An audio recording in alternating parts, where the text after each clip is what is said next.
Şi tasmalarday ey yağıray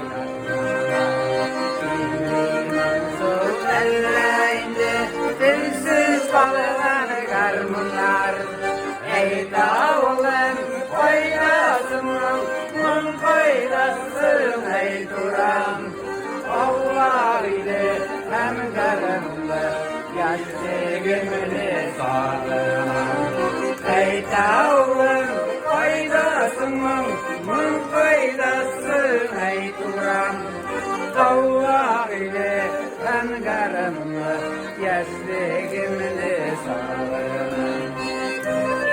Gavuri rayonu garmonçuları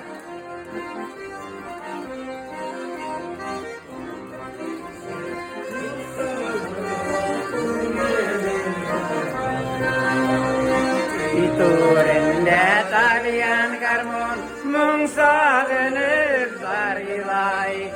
Ey tavulun faydasının mung faydasın ey duran Allah ile hem garımlı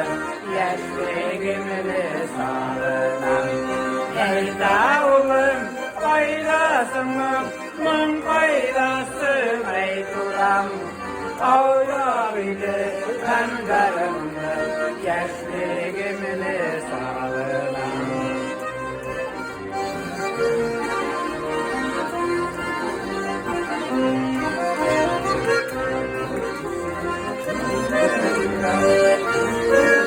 Gası sağlan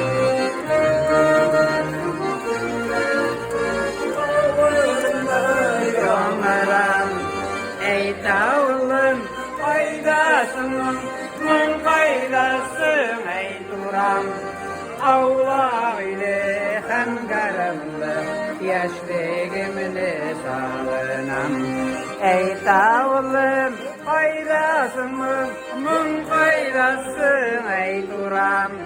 Allah ile hem garımlı yaşlı gümülü sağlanan Allah ile hem garımlı yaşlı gümülü sağlanan